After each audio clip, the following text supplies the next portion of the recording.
But Kimilili nasema ni asante kwa sababu mmeniachia. Wameniita na nimeitika. Mimi ningependa kuingilia hii siasa ambayo inapigwa Kenya.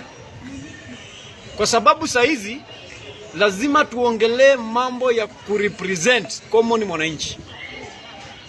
Hakuna wenye utapiga siasa ya kutetea watu wako, hapana, na mwananchi wa chini analala njaa, hapana.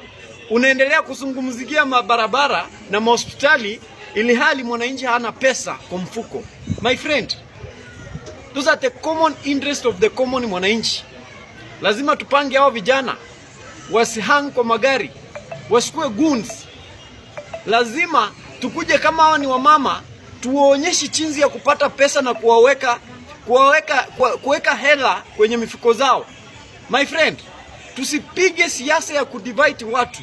Hapana, kuna mambo ambayo inaendelea Kenya ambayo pia mimi ndaiunga mkono nikiuliza, wapi Mheshimiwa Raila Odinga? Yuko wapi?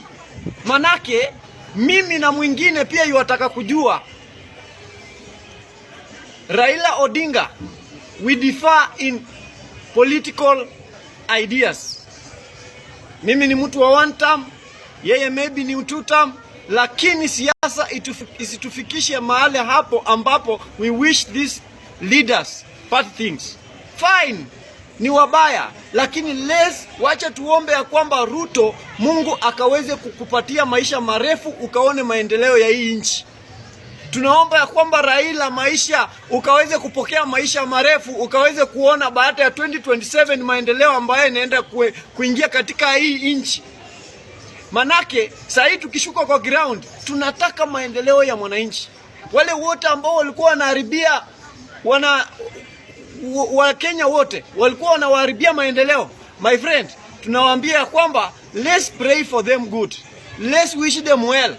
But in really sense, my friend, tuko hapa kwa sababu ya maendeleo.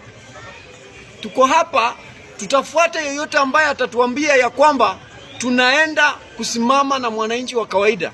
Sisi kama watu wa Western hatuwezi endelea kuchimba makaburi. Hapana. Mimi kama mtu wa Western siwezi endelea kushika rungu. Hapana.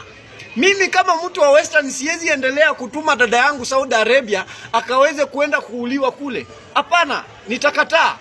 Mimi kama mtu wa Western sitaendelea kupanga vijana wa kupiga watu mawe na kuwahusisha katika siasa mbaya mbaya. Wacha tufungulie hawa vijana biashara. Tusiwapatie hii shilingi 500 ama 200 ya kwenda kwa changana kuharibia. My friend, we should speak the sense. And that's how we are going to prosper as this country. Wakati watu wa tutam wana mention about the Singapore country kuendelea, lazima tujihusishe na lazima tujue ya kwamba hiyo Singapore tuna achieve those visions kwa sababu tuko na malengo ya kwenda pale. Isikuwe propaganda ya tumbo yetu. Asanteni sana.